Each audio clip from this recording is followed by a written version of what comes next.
Well, hi there. This is Mark Fisher from Biz for Unicorns, and this is an informal video where I'm going to cover the 3 questions that you have to answer to effectively market and grow your business. Before we dive into this, I just want to give a quick shout out to the team, the Unicorn Society, a team of super achievers that Michael and I have the great honor to work with in Biz for Unicorns. It is a coaching group of fitness business owners that have challenged me, invited me, and cajoled me to do more video, and I really appreciate you all. I dedicate this video message to you in the spirit of the fun FB Lives we've been doing. So for the rest of you, let's talk about marketing. What is marketing?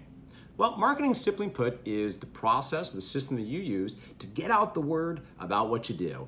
Good marketing should make it immediately clear who you help and how you help them. And if it's any sort of direct response marketing, also exactly what they should do next. So the 3 questions we've got to answer when we're trying to figure out how to market our stuff is, first and foremost, how do people even know you exist?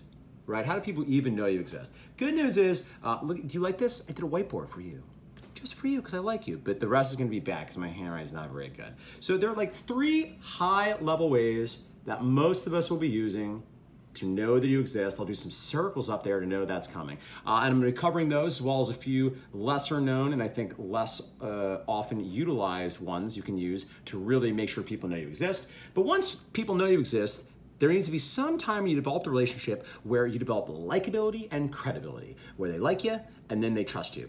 And the good news is it's pretty simple because for most of us, there's really only 2 channels you're gonna use, and you might only even use one of these to get the word out. And then on those channels, there are 3 types of content you're gonna be using so that you are liked and trusted, putting all the circles up there. Then after that, after they know you exist, they like you, they trust you, they think you're credible, they just really feel drawn to you, at a certain point, you're gonna make a specific offer and then they're gonna pay you, and you're gonna have an opportunity to give them your service, to give them the most comprehensive version of what you do, and then it's gonna be great. And then you're a business, and then they're a client. That is awesome. I'm gonna be covering briefly, I think the way I look at this, there's about 5 buckets I would consider, but ultimately what's great is, I actually think there's just one major quiver you're gonna need in your arrow in a service business. And I bet many of you already have it, but by exploring the 5 potential buckets, my hope is I can get that arrow sharpened, if you will, a little bit.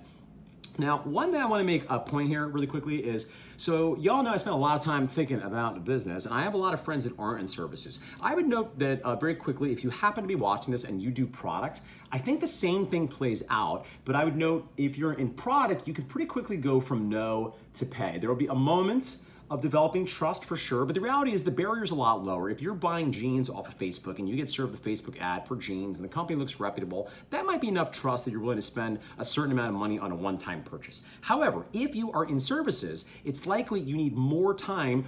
More time is gonna pass from when they know you. They're gonna really take the time moving through here until ultimately they're gonna pay you, right? Now, here's the point I wanna make. Oftentimes you hear that people need to know you, then they like you, then they trust you, and then they pay you. And I think that's not wrong. I think that's mostly correct. The only thing I would quibble with is I don't think it has to be no, then like, then trust, then pay in that order. I think it's no, and then it's like and trust, which can be concurrent, and then pay. Furthermore, I wanna make the point that likability is arguably not as strictly necessary, and it's still, I think, a very good idea and very important for services. So leaving product aside, let's talk about a less than sexy service. Let's talk about hypothetical lawn care Pennsylvania company. Lawn care of Pennsylvania. They do great lawn mowing services, and they have served you a Facebook ad. You've clicked on some of their content. You eventually gave them your email in exchange for their 10 steps to having a great lawn. And over time, you've really developed some trust. You've also had some people give you word of mouth, say they've used them and you like them. And there's not a lot of personal brand. You don't particularly like them, but they're trustworthy enough, so you work with them. Hurrah! Therefore, you don't necessarily need to like all your service providers, but it is a big missed opportunity if you don't take the time to develop likability. Because here's the deal. I think most businesses, particularly in service, but frankly in all businesses, have an opportunity to use, if not personal branding, then at least humanizing their business so the business is likable. I think in today's day and age, people want to work with humans, not with businesses. So the more we professionalize what we do in most industries, I think that the less attractive we are to people, just the less likable we are. We just don't know who you are. It's this like professional businessy kind of thing. Now clearly you can tell I'm an informal person, so I resonate with that, and I admit I'm probably more susceptible to that as a consumer. But I think there's an opportunity. Here's what I want to say. The big thing I want to tell you is if you happen to be watching this and you own a lawn care company, if you are in fact lawn care, a Pennsylvania company, you have a real opportunity to go beyond the normal know you, and then I trust you, and then I pay, yeah, it's a cool thing, and really be a human, right? Really be likable by bringing some personality into your business. So with that said, let's dive into this. Your first question number one is, how do people know you exist? And you can pause your video here if you really want to play along from home and maybe take a moment and brainstorm, how do people know you exist? And I'm not talking about the Bertrand Russell existential philosophical question. I'm talking about more like, how do people know your business is a real thing? For most of us in today's day and age, particularly for service businesses, we're gonna have three main channels. I'll talk about some other, I think, underutilized ones, but your main channels are gonna be like so. First and foremost, we got word of mouth. Oh, now you're gonna see how bad my handwriting is. You know how long it took me to make this chart? A long time. First, we got word of mouth. Then we have paid social.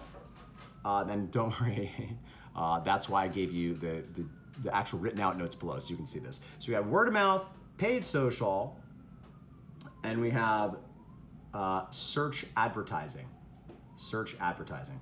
So let's break these down because for most of us, these are the three things that they come from. And I think if we put a little bit of thought in each of these, we can be a little bit more effective and improve the number of people that know what you're doing. And importantly, after they know what you're doing, are interested enough, you develop a little bit of like, a little bit of trust, that you earn the right to continue to communicate and have a relationship with your prospects. So word of mouth, we know, is the big deal for most service businesses. This is gonna drive a lot of the business, and that is as it should be. You should have fans, raving fans, telling people about what you do.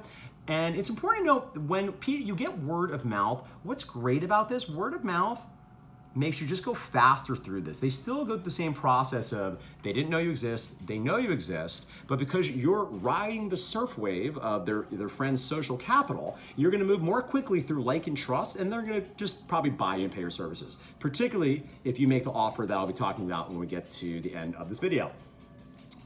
However, there are two ways I think you can use to put some gas on this word of mouth process. Number one, I think creating a good referral program is very important for any service business. A lot of particularly smaller agencies are almost entirely word of mouth. Now, I'm a big believer we all got to be using all of these quivers here if we want a robust business that's able to grow proactively.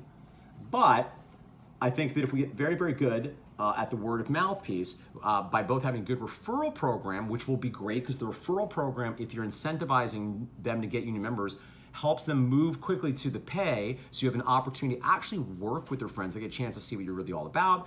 Or if you don't want to do a referral program, or in addition to, you can create some sort of organic social media challenges around hashtag challenges on Instagram or Facebook, maybe some check-in challenges where you incentivize your members to use organic social media to get the word out about what you do, right? So in this situation, a referral program, you're trying to move everybody all the way down to pay, which can happen. I mean, your friend's got social capital. I'm sure you work with really persuasive people. However, I think we miss an opportunity if we don't ask our clients help in just getting the word out about what we do. And frankly, it's a much lower ask for people to do a post where you check in. And I think there's all sorts of ways that we can incentivize people to do that. So we look at our other two main ways that people know you exist. We have paid social and we have search advertising. Paid social is things like building out Facebook and Instagram ads. It can mean more than that, but we're gonna keep this simple here. And then search advertising, I will refer to as whenever somebody finds you on the Google, which is actually how you say it after a certain age, the name changes legally from Google to the Google, such as, did you find out Business for Unicorns on the Google? So talking quickly about paid social is awesome because we can target individuals with certain demographic information. We know what they like. Oftentimes we can build audiences that are lookalikes of our existing audience and even our existing email list, which is awesome. However, the challenge with paid social is it's interruption marketing. You're trying to stop somebody while they're scrolling through the feed and they're like, oh wow, look at little Billy's kid turned 6. I can't believe that. He's getting so old. I can't believe that. I'm gonna like that. And then all of a sudden you're like, hey, wait, but what about me? Look at my product. I got this crazy picture over here. Yeah. Listen, there's nothing wrong with it. Certainly Business for Unicorns does it. Mark Fisher Fitness does it. But I would note that In today's day and age, I think social paid media is getting more and more of a red ocean. That is a term that just means a lot of people are doing it, so there's a lot of blood in the water, so to speak. And because it's something of an auction market, it's getting more and more expensive. So I think you should do that. That is a pillar. But I think our third pillar here, search ads, are very important as well. Search advertisement. So you got two options here. The organic one is getting better at search engine optimization. This will probably require working with an outside agency that can help you do this. There are plugins for WordPress like Yoast. And what you're looking for here is you want to organically, when someone searches keywords related to what you do, for instance, Pennsylvania lawn care, then the Pennsylvania Lawn Care Company should rank pretty highly for that. And ideally, you're building out your website, your blog content in such a way that when people search for Pennsylvania Lawn Care, that you rank very highly in it. Now, if you're in a more competitive market, or for any number of reasons, you might choose to do paid Google ads as well. Now, paid Google ads, I think, are definitely worth considering. Even more so than Facebook and Instagram ads, I find most smaller service-based businesses will probably need to outsource that, and I think that's perfectly fine. And listen, it's one of the three main pillars. I think you got to work on that. But here's the thing. While I think you have to answer the question, how will people know you exist? And you probably need at least two, maybe even all three of these going. I'm just going to give you some other ideas I wrote down here kind of off the top of my head of other ways you can get the word out. Other examples might be cross-promoting with other businesses that share your avatar. This is effective both in the brick and mortar space, and if you do online only, it's likely you have an opportunity to work with other businesses that share your avatar. One thing that could look like is guest posts on the social media or blogs of those businesses you're looking to cross-promote with. You can do promotions with charities of your choice. If there's a charity that you know that shares the same avatar as you, that is reflective of the mission and values of your business, that would speak to the people that you feel called to serve. I think that is a great, high integrity way to both make the world a better place and get the word out about what you do. Direct mail is something that, particularly for brick and mortars, I think can still be a very effective thing. That's basically just buying a list of addresses of people both in the zip code and the right demographic. That means they're qualified for what you do. This can work, I'll warn you in advance. It's not the cheapest and it takes a long time to do it. So I would say if you do direct mail, it's worth considering, but you're probably gonna wanna at least commit to a year to 2 years before you really see results. Another way of getting the word out about what you do is media coverage. And this is gonna look very different based on the market you're in. If you're in a really big market, you might consider hiring a public relations firm to really get the word out about what you do. If you're in a smaller market, you might go to the local newspaper and see if you pay for a small ad spend every month, if they let you be the journalist. And we love both of these because when you get media mentions, it provides what's called authority. You just look more credible, right? It's one of these trust factors. So that is a great way for people to find out about what you do, particularly if they're saying nice things about you. However, I would note this. Interestingly enough, I actually think smaller markets win here. I think this is, you can be a big fish in a small pond. I think it's a little bit harder to do in either bigger markets or the online space, which is of course one giant market. Nonetheless, I think it's a strategy worth looking into. Other things include doing speaking events, might be great for what you do, particularly if you're B2B, going to conferences and talking, saying words. That's certainly how we spread the good word about Biz for Unicorns. You can offer free services, I think, to influencers, to people that are influential among your avatar base. And I want to make one other post. I could keep going on and on. Remember, your main thing here is you can decide what you want to do, but whatever you do, you want to focus on it, you want to nail it. And here's the thing. Before they get to the like you, trust you moment, there's going to be a website moment, right? Particularly if they are doing search advertisement, they're going to check out your website. At some point from social, they're going to check out your website. And even with word of mouth, they're likely to go to your website first. That's probably what we're going to check out. So before we even get to these other ones, we want to make sure that website is dialed in. And here's, I'll tell you, the highest level, simplest thing about your website. When I go to your website, is it immediately obvious who you help, how you help them, and the exact thing that they should do next? It should be immediately obvious above the fold with no scrolling, simple design, what you do, who you help, and what they should do next. And what they should do next should be what's called a big red fez, a big button in the middle of the screen with a different color that really pops, that they can't help in moving their cursor or their finger or their phone and being like, click that button, click that button. Oh, you know what'd be funny? You should do a big red fez and it should say, don't click this button, whatever you do. I bet that'd be good for your click-through rates. All right, so this is how we know. You've done great so far. We got 2 more to cover. So once we answer, how do people know you exist?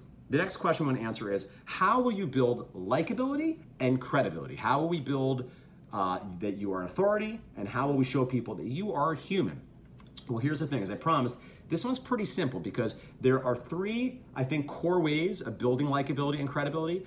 Well, let's start by talking about channels. You got two channels here. I'll keep it simple for you. And it's going to be, for most of us, your core communication channels will be email and social. Email and social media. And this is specifically, it looks kind of like a cat. Doesn't it look like a cat? Anyway, sorry, I got very excited there. So for email, you are going to want to get their contact information somehow. So this is most commonly done through offering something called a lead magnet, sometimes referred to as an ethical bribe. And simply put, usually this is done through, sometimes through word of mouth, sometimes through search ad, but usually through paid social. You'll see a lot of times when you get served ads on Facebook, people are like, oh, sign up for this. Click here now to download your free report or your free checklist or your free calendar or your free shopping list or your free white paper or whatever it is. And then if that's high value enough, the individual's like, okay, here's my contact information. And then you have an opportunity to do these other three things, which I'll tell you about in a minute, that will build likability and it will build credibility. Your other option is social. Now, getting somebody's email is a little higher of a barrier. Getting somebody to follow you on Instagram or friend your personal Facebook page, if you have a small enough business, because for smaller service businesses, I actually think really developing a robust friend list of former clients, current clients, and unconverted prospects is highly underrated. I think that can be done in an intentional way and is a real opportunity to build those relationships. And ultimately, the kind of content's not going to vary so much. I would just say, quickly to go on the record, a lot of people talk smack about email. They say email's dead. Listen, open rates are not what they were, but at the end of the day, that is a relatively captive audience. Now, to be clear, open rates aren't what they are. So not everyone's going to open up these emails. However, by definition, when you are posting on social media sites, those platforms don't want you to leave. They don't want you to go away. So it's going to tie your hands a little bit more. Furthermore, the algorithm is in control. So if those social media platforms change who sees what, if you've been in the game a long time, and if you've been in the game a long time, then you probably know a lot of things. But we all remember when the algorithm changed and suddenly you didn't get organic traffic. So I would say it's great to have a Facebook business page, but you can post all you want there. People aren't going to see it. It's more of a pay-to-play game. However, you can get traction from your personal page. So if you have a small enough business, if you're getting that party started, do make a point to friend your former clients, current clients, and unconverted prospects, and then you're going to use these same strategies here, the same strategies here. So there are generally going to be three types of content that we're going to be doing for the most part, right? These are the three buckets here. We want information, we want entertainment, and we want inspiration. So here's how this looks. There are going to be three types of content I'll share with you that I think can go both in your emails and in your social media marketing, and then they're going to touch on those three buckets. I think the first thing you want to lead with more often than not is building value. You're giving them value, you're giving them something useful, and that is going to be primarily the information bucket where you help them solve their problems. So this type of content, again, this could be in email newsletters, it could be blog posts, it could be Facebook long form copy posts. A lot of people see them if you don't link out. Think about what are the problems that people face that you know of, that you have solutions for, articulate what the issue is, what the pain points are, and then let them know how to solve it via tips, tricks, hacks, strategies, systems, whatever you want to call it. And I'll give you that funny thing is all of those things work, and which words you use will depend on your avatar, because some will be turned off by some of those words and some will like some of those words. So you're helping solve their problems. And I would note the informational content can also be inspirational. It can also be entertaining. If you're interesting, be interesting. Don't be boring. That's against the law. They'll put you in jail for that. Now, the two other types of contents you can do in your email, in your social media marketing is shout outs or case studies or testimonials. You want to overwhelm people with massive evidence that you know what you're doing. You want to tell the story of your clients, show people just like you that had similar challenges, tell the story of how they were feeling before they were working with you, what made them make the plunge to work with you, and how their life has been impacted by implementing the services that you offer to finally achieve the goals they've been looking for and solve the pain points that they've been struggling with. That is going to be a very important part. And again, I would put that technically under inspire, but at the end of the day, again, it can be entertaining, it can be fun, and also it's going to be informational. They might give some specific, here's some things I learned that worked for me. So I want to note that these things we're looking at them separately, but it's completely manufactured, right? Any content can have all of them. Some will lend themselves more towards some than the others, but they all are potential. The last piece of content that I think you can use here, I think, is personal branding. And this can be stories. So this one's probably the least informational, but again, people want to work with a human. They don't want to work with a business. So I actually am a fan of sharing some of your personal life. Post about your kids. Talk about movies you like. Talk about movies you don't like. Ask for help. Tell people you're looking for recommendations while you're going to be in Sydney. Try to find out where the best cocktail bars in Toronto. You can use the social platform and the email to really build relationships. And I think in addition to being the business, yes, you got to give value. Yes, you have to prove you know you're doing, but you also kind of got to be human. And just to make sure we got this written down here as we're doing all these things. Again, we've got problem-solving content. Oh, this is not looking good. Don't worry, writing this all down. Problem-solving content, shout-outs or case studies, testimonials. And then thirdly, personal branding. Because here's the thing, you can tell a great story. If you're just good at telling funny stories and it's just humorous and entertaining, even if there's no explicit like value building, you're still building a relationship. And these, my friends, will help people like and trust you. So your first question was, how do you help people know you exist? Second question was, how do you build likability and credibility? And now you've done all this work, you built this relationship, now we're ready to bring this home. So our final question we're looking to solve here is, what kind of offer should we make to people to inspire them to work with you? So as promised, I'm gonna tell you, I think of this in 5 buckets. I'm gonna break this down for you and then I'm gonna be real directive because I think there's one obvious one that any service-based business will more often than not have to find a way of offering. So I can think about it on a spectrum, right? So here's another way we think about this on a spectrum of potential things that they could do. So on this far side,